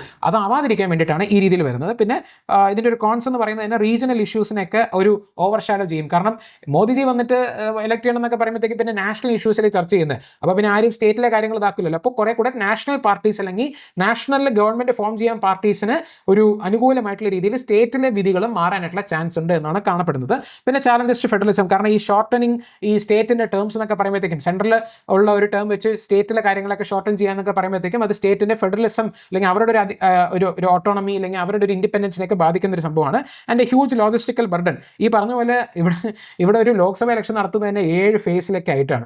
അപ്പോൾ ഇല്ലെങ്കിൽ ഒരു സ്റ്റേറ്റിലെ ഇലക്ഷൻസ് തന്നെ വലിയ ബിഗ് സ്റ്റേറ്റ്സ് ആണെങ്കിൽ 2-3 ഫേസസ് ആയിട്ടാണ് നടത്തുന്നത്. അപ്പോൾ ഇതിപ്പോൾ ഇന്ത്യ മൊത്തത്തിൽ നമുക്ക് പല ഫേസിലൂടെ ആണെന്നുണ്ടെങ്കിലും എങ്ങനെയാണ് നടത്താൻ പറ്റുക? ഒരു സ്റ്റേറ്റിൻ്റെയും സെൻറ്ററിനെ ഒരുമിച്ച് നടത്താൻ പറ്റുക? അപ്പോൾ ഒരുപാട് സമയമെടുക്കും, ലോജിസ്റ്റിക്കൽ ഇഷ്യൂസ് ഉണ്ട്. അപ്പോൾ ഇങ്ങനെ ഒരുപാട് കാര്യങ്ങളുണ്ടെന്നാണ് പറയപ്പെടുന്നത്. അപ്പോൾ ഇതാണ്. പക്ഷേ ഇത് ഇങ്ങനൊരു scheme it doesn't violate the basic structure of the constitution എന്നാണ് നമ്മുടെ ചീഫ് ജസ്റ്റിസ് പറഞ്ഞേക്കുന്നത്. എല്ലാവർക്കും ഒരേ അഭിപ്രായമല്ല. 2 പേര്, former chief justice UU Lalit and Sanjiv Khanna, അവർ 2 പേരും പറഞ്ഞിരിക്കുന്നത് ഇത് എന്താ പറയുക റേസ്ഡ് ക്വസ്റ്റ്യൻസ്, അത് അൺകോൺസ്റ്റിറ്റ്യൂഷണൽ ആവും എന്ന രീതിക്കാണ് പറഞ്ഞിരിക്കുന്നത്. പക്ഷേ വേറെ 4 ചീഫ് ജസ്റ്റിസ്, നമ്മുടെ chief justice of India former Ranjan Gogoi, DY Chandrachud, JS Kelkar and ഇപ്പോൾ ജസ്റ്റിസ് ഗവായ്, അപ്പോൾ അവരൊക്കെ തന്നെ പറഞ്ഞിരിക്കുന്നതിന് ബേസിക് സ്ട്രക്ചറിനെ വയലേറ്റ് ചെയ്യുന്നില്ല എന്നുള്ള രീതിക്കാണ് പറഞ്ഞിരിക്കുന്നത്. അപ്പോൾ ഈ കാര്യം പക്ഷേ എല്ലാവർക്കും ഒരു കോമൺ പോയിന്റിൽ അഗ്രി ചെയ്യുന്നതെന്ന് വെച്ച് കഴിഞ്ഞാൽ common electoral roll for panchayat, municipality and assembly and national wide elections, parliament elections, ഈ കാര്യത്തിലേക്ക് അംഗീകരിച്ചിട്ടുണ്ട്. അപ്പോൾ ഇതൊക്കെ ഇനി വരുന്നതേ ഉള്ളൂ, ഇപ്പോൾ ഡിസ്കഷനിൽ വരുന്നതായതുകൊണ്ട് ജസ്റ്റ് ഒന്ന് എടുത്തു മാത്രം. അപ്പോൾ ഈ ഒരു കാര്യം സൈമിൾട്ടേനിയസ് ഇലക്ഷൻസ് എങ്ങനെ വർക്ക് ചെയ്യുന്നത് എന്നുള്ള കാര്യം ജസ്റ്റ് ഒന്ന് അറിഞ്ഞിരിക്കുക. ഇത്രയാണ് മെയിനായിട്ട് നോക്കാനായിട്ടുള്ളത്. ഇനി കുറച്ച് പ്രിലിംസിൻ്റെ കാര്യങ്ങളാണ്, വേറെ ഒന്നുമില്ല. ന്യൂ സീറ്റ് ഓഫ് ഗവർണൻസ് എന്നുള്ള രീതിക്ക് പ്രൈം മിനിസ്റ്റർ ഇന്നലെ അവരുടെ PMO പുതിയൊരു ബിൽഡിംഗ് ഓപ്പൺ ചെയ്തു. അപ്പോൾ അതിനെ ഇനി സേവാ തീർത്ത് എന്നാണ് ആക്ച്വലി വിളിക്കുന്നത്, സേവാ തീർത്ത് എന്നുള്ള രീതിക്ക്. പിന്നെ നമ്മുടെ സെൻട്രൽ സെക്രട്ടേറിയറ്റിനെ നമ്മൾ കർത്തവ്യ ഭവൻ എന്നുള്ള രീതിക്കാണ് വിളിക്കുന്നത്. അപ്പോൾ ഈ രീതിയിലാണ് അവർ റീനെയിം ചെയ്തത് മാത്രമല്ല പുതിയ ബിൽഡിംഗ്സിലേക്കാണ് പോയേക്കുന്നത്. അപ്പോൾ മോദിജി പറഞ്ഞത് നമ്മുടെ പഴയ ബിൽഡിംഗ്സ് ഒക്കെ ഇറ്റ് എംബോഡീസ് ദി ബ്രിട്ടീഷ് എംപയറുടെ ഐഡിയൽസ് ആണ് and it also lacked spaces. അത് വളരെ ശരിയാണ്, ലാക്ഡ് സ്പേസ് ആയിരുന്നു. അപ്പോൾ ഇപ്പോഴത്തെ ഇവോൾവിംഗ് ആയിട്ടുള്ള ഒരു വർക്ക് കൾച്ചറും കാര്യങ്ങളൊക്കെ വെച്ച് വരുമ്പോഴത്തേക്കും we needed a new building. അങ്ങനെ പുതിയ ബിൽഡിംഗിലേക്ക് ഷിഫ്റ്റ് ചെയ്തിട്ടുണ്ട്. So this is a government's commitment to citizen centric governance and the national progress എന്ന് പറയുന്നുണ്ട്. പിന്നെ അതല്ലാതെ ഇതിനകത്തൊരു ഹിസ്റ്റോറിക്കൽ ഒരു പോയിന്റ് ഉണ്ട്, നമ്മൾ മോഡേൺ ഇന്ത്യൻ ഹിസ്റ്ററിയിൽ നമ്മൾ പഠിക്കുന്നതാണ്. സോ ഇത് നേരത്തെ ബ്രിട്ടീഷിന്റെ എംപയർ ആയിട്ട് അവരുടെ ഐഡിയൽസ് വെച്ചിട്ട് ഡൽഹിയിൽ അവർ ക്യാപിറ്റൽ ഷിഫ്റ്റ് ചെയ്തപ്പോൾ കൺസ്ട്രക്ട് ചെയ്തതാണ്. അറൌണ്ട് 1910s, അതായത് 1912 ആക്ച്വലി ഷിഫ്റ്റ് ചെയ്യുന്നത്. 1911 വരെ ഇത് ബേസിക്കലി കൊൽക്കത്തയിലായിരുന്നു ഇവരുടെ ഒരു ക്യാപിറ്റൽ പോലെ കാണപ്പെട്ടിരുന്നത്. പിന്നെ അത് നമ്മൾ ഷിഫ്റ്റ് ചെയ്യായിരുന്നു ചെയ്തിരുന്നത്. അപ്പോൾ ഡൽഹി എല്ലാം ആദ്യം മുതലേ ബ്രിട്ടീഷിൻ്റെ ക്യാപിറ്റൽ. ആ കാര്യം ഒരു ട്രിവിയൽ ഇൻഫർമേഷൻ ആയിട്ടൊന്ന് ഓർത്ത് വയ്ക്കുക. പിന്നെ കർത്തവ്യ ഭവൻ എന്നുള്ള രീതിക്ക് central secretariat has been constructed to realise the aspirations of the people. പിന്നെ കുറേ കാര്യങ്ങളൊക്കെ ഇങ്ങനെ പറയുന്നുണ്ട്, ഒരു കുറച്ച് നല്ല കാര്യങ്ങളുണ്ട്. ഇപ്പോൾ നേരത്തെ ആക്ച്വലി പ്രൈം മിനിസ്റ്ററിൻ്റെ റെസിഡൻസ് ഉണ്ടായിരുന്നത് 7 റേസ് കോഴ്സ് റോഡ് എന്നാണ് ആക്ച്വലി പറയുന്നത്. 7 റേസ് കോഴ്സ് റോഡ്, RCR എന്ന് പറയും. പക്ഷെ അതിനെ മാറ്റി ഇപ്പോൾ ലോക് കല്യാൺ മാർഗ് എന്നാണ് അതിൻ്റെ ഒരു പേര്. ആ ഒരു സ്ട്രീറ്റിൻ്റെ തന്നെ പേര് 7 ലോക് കല്യാൺ മാർഗ് എന്നാണ് ആ ഒരു ഇതിൻ്റെ പേരാക്കി മാറ്റിയിട്ടുണ്ട്. So it is actually an effort to transform the mind set of power into spirit of service എന്നുള്ള കാര്യം. അപ്പോൾ ഇങ്ങനെ മോദിജി ഇങ്ങനെ ഇടയ്ക്കിടയ്ക്ക് കുറച്ച് നല്ല വാക്കുകളൊക്കെ പറയും. അപ്പോൾ ആ സെൻറ്റൻസസും കാര്യങ്ങളൊക്കെ നമ്മൾ നോട്ട് ചെയ്ത് വെച്ച് കഴിഞ്ഞാൽ നമുക്ക് ആൻസേഴ്സിൽ എഴുതാൻ പറ്റുന്നൊരു പരിപാടിയാണ്. അപ്പോൾ ഇതിനകത്ത് ബേസിക്കലി ഇപ്പോൾ പറഞ്ഞുണ്ടോ, ഇതിനകത്ത് PMO പുതിയ ബിൽഡിങ്ങിൽ പോയതിന് ശേഷം പുള്ളി നല്ല തീരുമാനങ്ങൾ കുറേ എടുത്തിട്ടുണ്ട്. അങ്ങനെ ഒരു PM റാഹത്ത് എന്ന് പറഞ്ഞിട്ടുള്ള ഒരു സ്കീം കൊണ്ടുവന്നു, which is to accelerate the എന്താ പറയുക ആക്സിഡന്റ് വിക്ടിംസിന് വേണ്ടിയിട്ടുള്ള ഒരു cashless treatment up to 1.5 lakh rupees എന്ന രീതിക്ക് കൊണ്ടുവന്നിട്ടുണ്ട്. അപ്പോൾ ഇത് ബേസിക്കലി ഇതിനകത്ത് വായിക്കുന്നതിന് പകരം ഞാനിത് PIBയുടെ സ്ക്രീൻഷോട്ടാണ്, അത് വായിക്കുകയാണ്. First decision reflect the spirit of seva and touch every sections of the society. അപ്പോൾ ആ രീതിയിൽ PM റാഹത്ത് എന്ന് പറഞ്ഞ സ്കീമുണ്ട്, life saving protection for every citizen. So prime minister approved launch. ഇപ്പോൾ ഇതിനകത്ത് ക്യാഷ്ലെസ് ട്രീറ്റ്മെന്റ് ആണ് up to 1.5 lakhs, ensuring that the no life is lost due to the lack of immediate medical help എന്നുള്ള കാര്യം.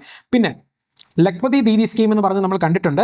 അപ്പോൾ അതിൻ്റെ doubling the target of Lakhpati Didis to 6 crore എന്നുള്ള രീതിക്ക്. കാരണം ഗവൺമെൻറ് ആക്ച്വലി 3 crore ലഖ്പതി ദീദീസിൻ്റെ മാർക്ക് ക്രോസ് ചെയ്തു more than a year ahead of the original schedule. 2017 3 lakh Lakhpati ദീദീസിനെ ആക്ച്വലി എൻവിസേജ് ചെയ്തിരുന്നത്. അതിനെ ക്രോസ് ചെയ്തുകൊണ്ട് തന്നെ നമ്മളിപ്പോൾ അതിനെ ഡബിൾ ദി എമൗണ്ട് ആക്കിയിരിക്കുകയാണ്. So PMS now set a new ambitious target of 6 crore by March 2029. അവരുടെ അടുത്ത ഇലക്ഷന് മുന്നേ 6 കോടി ലഖ്പതി ദീദീസിനെ എന്താ പറയുക വളർത്തുക എന്നുള്ള രീതിക്കാണ് ആക്ച്വലി പറഞ്ഞിരിക്കുന്നത്. Doubling the both scale and aspirations. പിന്നെ major boost to the farmers എന്നുള്ള രീതിക്ക് loan target for the agriculture infrastructure fund double to 2 lakh crore എന്നുള്ള കാര്യം. അപ്പോൾ അഗ്രികൾച്ചർ ഇൻഫ്രാസ്ട്രക്ചർ ഫണ്ടിന് അകത്തുള്ള അവൻ്റെ കോർപ്പസ് ഫണ്ടിനെ 2 lakh crore എന്ന രീതിക്ക് ഡബിൾ ചെയ്തിട്ടുണ്ട്. അപ്പോൾ നേരത്തെ 1 lakh crore ആയിരുന്നു ഡബിളിംഗ് ദ ലോൺ ടാർഗറ്റിന്. അപ്പോൾ അതിനെ മാറ്റി 2 lakh crore ആക്കിയിട്ടുണ്ട്. It will actually strengthen the entire agricultural value chain എന്നുള്ള രീതിക്ക് പറയുന്നുണ്ട്. പിന്നെ സ്റ്റാർട്ടപ്പ് ഫണ്ട് ഓഫ് ഫണ്ട്സിന് 2.0 വിത്ത് കോർപ്പസ് ഓഫ് 10,000 crore അതിനെ നെക്സ്റ്റ് വേവ് ഓഫ് ഇന്നോവേഷൻ വേണ്ടി കൊണ്ടുപോകുന്നുണ്ട്. That is not that much important. സ്റ്റാർട്ടപ്സിനൊക്കെ വളരെ യൂസ്ഫുൾ ആയിരിക്കും അവർക്ക് ഫണ്ട്സ് കാര്യങ്ങൾ കിട്ടാൻ വേണ്ടിയിട്ട്. പക്ഷേ major scheme is this PM Rahat scheme. അപ്പോൾ ഇതിനകത്ത് ബേസിക്കലി അത് ആ ഒരു സ്കീമും കാര്യങ്ങളൊക്കെ പറഞ്ഞതിന് ശേഷം ഇത് കണ്ടോ ലാസ്റ്റിൽ കുറച്ച് കാര്യങ്ങൾ പറയുന്നുണ്ട്. അതായത് ഈ പറഞ്ഞ ന്യൂ ബിൽഡിങ്സ് ഈ സേവാ തീർത്ഥം കർത്തവ്യ ഭവനും ഒക്കെ വൈറ്റ് ആൻഡ് റെഡ് സാൻഡ്സ്റ്റോൺ വെച്ചാണ് കെട്ടിയിരിക്കുന്നത്. മെറ്റൽ ക്ലാഡ്സ് അതിൻ്റെ ഒരു ഡോംസ് ഉണ്ട്. അത് it is actually inspired by Buddhist stupa. അപ്പോൾ സ്തൂപ ഇൻ ഏൻഷ്യൻ ഇന്ത്യ അല്ലെങ്കിൽ ആർട്ട് ആൻഡ് കൾച്ചറിനകത്ത് നമ്മൾ പഠിക്കുന്നത് അതിനെ റിവൈസ് ചെയ്യുക ഇമ്പോർട്ടൻ്റ് ആണ്. അതുപോലെ തന്നെ ഇതിനകത്ത് എൻട്രൻസ് പോർട്ടലൊക്കെ it is actually inspired from the Chalukyan temples especially Chennakeshava temple. മെയിൻസിന് ക്വസ്റ്റ്യൻ പ്രതീക്ഷിക്കാം, പ്രിലിംസിന് ചാളുക്യൻ ആർക്കിടെക്ചറിനെ കുറിച്ച് പ്രതീക്ഷിക്കാം ക്വസ്റ്റ്യൻസ്. അപ്പോൾ ഇങ്ങനെയൊക്കെയാണ് നമ്മൾ ക്യൂസ് എടുക്കുന്നത്. ഇത് ചിലപ്പോൾ നമുക്ക് ഇപ്പോൾ പുതുതായിട്ട് ഇനോഗ്രേറ്റ് ചെയ്തതുകൊണ്ട് എക്സാം ഇനി വരാൻ പോകുന്നതല്ലേ ഉള്ളൂ, ക്വസ്റ്റ്യൻ പേപ്പർക്ക് ഇനി ഉണ്ടാക്കത്തേ ഉള്ളൂ. അപ്പോൾ ഈ രീതിയിലുള്ള Chalukyan architecture recently PMO inaugurated it was based on Chalukyan architecture. അപ്പോൾ which of the following are the features of Chalukyan architecture എന്നുള്ള രീതിക്ക് ചോദിക്കാം. അപ്പോൾ PCM സ്റ്റുഡൻസ് ഈ വർഷം എഴുതുന്നവരെ ആ ഒരു ചാളുക്യൻ ആർക്കിടെക്ചറും ഈ പറഞ്ഞിട്ടുള്ള ചെന്നകേശവ ടെമ്പിളും ഒന്ന് സൂക്ഷിച്ചൊന്ന് നോക്കി വെക്കുക. പിന്നെ ഇനി അടുത്തെന്ന് പറയുമ്പോഴത്തേക്കും telecom service providers do not own the spectrum എന്നുള്ള രീതിക്ക് പറഞ്ഞിട്ടുണ്ട്. സ്പെക്ട്രമിൻ്റെ കേസൊക്കെ നമുക്കറിയാം, നമ്മൾ ഒരുപാട് പ്രാവശ്യം ഡിസ്കസ് ചെയ്തിട്ടുണ്ട്. AGR അഡ്ജസ്റ്റഡ് ഗ്രോസ് റവന്യൂയുടെ കാര്യങ്ങളൊക്കെ പറയുന്ന സമയത്ത് സ്പെക്ട്രമിനെ കുറിച്ച് പറഞ്ഞിട്ടുണ്ട്. അപ്പോൾ ഈ സ്പെക്ട്രം എന്ന് പറയുന്നത് ഈ IBC അതായത് ഇൻസോൾവൻസി ബാങ്ക്രപ്സി പ്രൊസീജിയറിനകത്ത് basically they cannot list the spectrum as an asset for the insolvency or liquidation എന്നുള്ള രീതി. കാരണം അതൊരു സ്കാർസ് ആയിട്ടുള്ള റിസോഴ്സാണ്. ബേസിക്കലി ഇൻസോൾവൻസി എന്ന് പറയുമ്പോഴത്തേക്ക് നമുക്കിപ്പോൾ കടം തിരിച്ചു കൊടുക്കാൻ പറ്റുന്നില്ല എന്നുണ്ടെങ്കിൽ നമ്മൾ സാധനങ്ങളൊക്കെ വിറ്റിട്ട് പോകുമല്ലോ. അതാണ് ഇൻസോൾവൻസി ബാങ്ക്രപ്സി കോഡ് എന്നുള്ള രീതിക്ക് പറയുന്നത്. അതിന് നമ്മുടെ അസറ്റ്സ് നമ്മുടെ ഓണർഷിപ്പിലുള്ള അസറ്റ്സിനെയൊക്കെ നമുക്ക് അതിൽ നിന്ന് ഊരിപ്പോരാം. ആ രീതിയിൽ ചെയ്യുമ്പോൾ ടെലികോം സർവീസ് പ്രൊവൈഡേഴ്സിന് സ്പെക്ട്രത്തിന് വെക്കാൻ പറ്റില്ല. Even though they got it by bidding, അവർക്ക് ബിഡിങ് ചെയ്തതാണെങ്കിൽ ഒരു ടെമ്പററി ഓണർഷിപ്പാണ്. ആ സാധനത്തിന് വിറ്റ് വേറൊരാൾക്ക് കൊടുത്തിട്ട് ഇങ്ങനെ പോകാൻ വേണ്ടി അവർക്ക് പറ്റില്ല. അതിൻ്റെ സോൾ ഓണർ എന്ന് പറയുന്നത് തന്നെ യൂണിയൻ ഓഫ് ഇന്ത്യ ആണ്. Legal title vest exclusively with the union of India എന്ന് പറയുന്നതാണ്. അങ്ങനെ ഒരു വിധി വന്നിട്ടുണ്ട്. So IBC excludes any assets over the debtor of the corporate debtor do not own the ownership. അപ്പോൾ ഈ രീതിയിൽ ലൈസൻസിങ് റൈറ്റ്സ് കൊടുത്തു എന്ന് പറഞ്ഞിട്ട് അവർക്കൊരു ഇൻടാഞ്ചിബിൾ അസറ്റ് മാത്രമേ ആവുന്നുള്ളൂ. അതൊരു conclusive title of their ownership ആവുന്നില്ല. ആർക്കാ ഈ TSPസിന് ഈ പറഞ്ഞ spectrum. It is only representing the control over the future economic benefits. അപ്പോൾ യൂണിയൻ ഓഫ് ഇന്ത്യ ആണ് അതിൻ്റെ ഒരു owner as well as trustee of the spectrum. അതൊരു സ്കാർസ് ആയിട്ടുള്ള നാച്ചുറൽ റിസോഴ്സ് ആണ്. അപ്പോൾ അതിൻ്റെ ഒരു അധികാരം യൂണിയൻ ഗവൺമെൻറ് മാത്രമേ ഉള്ളൂ എന്നുള്ള കാര്യമാണ് പറയുന്നത്. So spectrum cannot be brought under the IBC framework and TSPs did not own their spectrum in the first place. അവർ ഓൺ ചെയ്യുന്നില്ല എന്നുള്ള കാര്യമാണ്. അപ്പോൾ ഈ കാര്യം ജസ്റ്റ് ഒരു പ്രിലിംസ് പോയിന്റ് ഓഫ് വ്യൂ ഒന്ന് അറിഞ്ഞിരിക്കുക എന്ന് മാത്രമേ ഉള്ളൂ. കൂടുതൽ ഇതിനെക്കുറിച്ച് നോക്കാനായിട്ടൊന്നുമില്ല. പിന്നെ വേറൊരു സാധനം കഴിഞ്ഞ ദിവസം ഡേറ്റ പോയിന്റിൽ വന്നതാണ്. Tax payers base more than doubles in the last decade എന്നുള്ള കാര്യമാണ്. ഈ കാര്യം പ്രിലിംസ് പോയിന്റ് ഓഫ് വ്യൂലും trends in the economy base ചെയ്ത് നമുക്ക് ഇമ്പോർട്ടൻ്റ് ആണ്. നമുക്ക് മെയിൻസിലും ഇത് എവിടെയെങ്കിലും ഉപയോഗിക്കാം ഈ GS3 എക്കണോമി റിലേറ്റഡ് ആയിട്ടുള്ള ക്വസ്റ്റൻസ് വരുമ്പോൾ. പക്ഷെ അതല്ലാതെ തന്നെ expansion of the bases coincided with improvement in the tax administration efficiency അതാണ് ഇതിനകത്ത് പറയുന്നത്. അതായത് ബേസിക്കലി നമുക്ക് ടാക്സ് കൂടിയിട്ടുണ്ട്, അതിൻ്റെ കാര്യമാണ്. ഇപ്പോൾ നേരത്തെ നമുക്ക് 2013-14 നമ്മൾ പറഞ്ഞല്ലോ എപ്പോഴും കമ്പാരിസൺ ഇതുപോലെയായിരിക്കും. 2013-14 ഏകദേശം 5.3 crores ആൾക്കാരാണ് ടാക്സ് പേയേഴ്സ് ഉണ്ടായിരുന്നുണ്ടെങ്കിൽ that has increase to 12.13 crore people ആണ് ഇപ്പോഴത്തെ ടാക്സ് പേയേഴ്സ് എന്ന് പറയുന്നത്.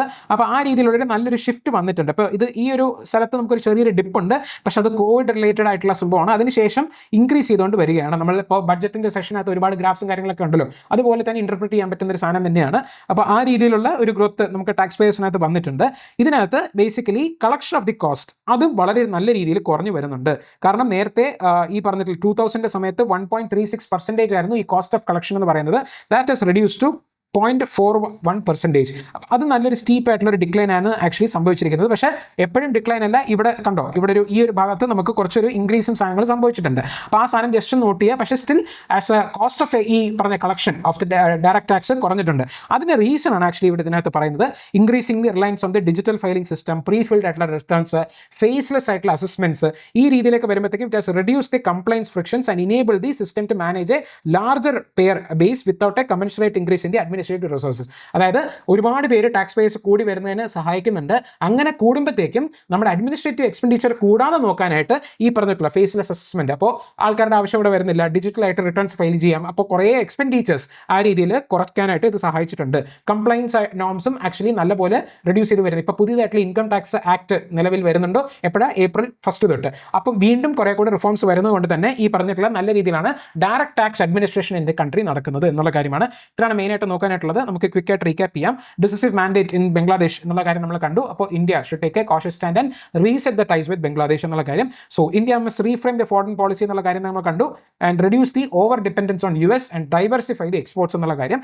പിന്നെ കേരളയുടെ അർബൻ പോളിസി ഒരു എക്സാമ്പിളായിട്ട് നോട്ട് ചെയ്യുക. സൈമൾട്ടേനിയസ് പോൾസിനെ കുറിച്ച് പ്രിലിംസ് പോയിന്റ് ഓഫ് വ്യൂ അറിഞ്ഞിരിക്കണം. ഇവരുടെ ഒപ്പീനിയൻസ് ഇങ്ങനെ CJS ഇങ്ങനെ പറഞ്ഞു എന്നുള്ള കാര്യം മെയിൻസിൽ നമുക്ക് ആൻസറിൽ സബ്സ്റ്റാൻഷിയേറ്റ് ചെയ്യാൻ വേണ്ടി കോട്ട് ചെയ്യാം. പിന്നെ സേവാ തീർത്ത് നമ്മൾ കണ്ടു. PM റാഹത്ത് ആക്സിഡന്റിന് വേണ്ടിയിട്ടുള്ള സ്കീമാണെന്നുള്ള കാര്യം നമ്മൾ കണ്ടു. റോഡ് ആക്സിഡൻസ് ഒക്കെ. പിന്നെ സ്പെക്ട്രം ഓണർഷിപ്പിൻ്റെ കാര്യം നമ്മൾ കണ്ടു. അത് എന്താ പറയുക, ownership for the union government മാത്രമേ ഉള്ളൂ. പിന്നെ ടാക്സ് പെയർ പേസ് ഡബിൾസ് എന്നുള്ള കാര്യം ഒരു സ്റ്റാറ്റ് എന്ന രീതിക്ക് മാത്രം അറിഞ്ഞിരുന്നാൽ മതി. ഇത്രയാണ് നമുക്ക് മെയിനായിട്ട് നോക്കാനായിട്ടുള്ളത്. ഇനി നമുക്ക് നെക്സ്റ്റ് വീക്ക് മൺഡേ കാണുന്നതായിരിക്കും. Until we meet again, goodbye from my side.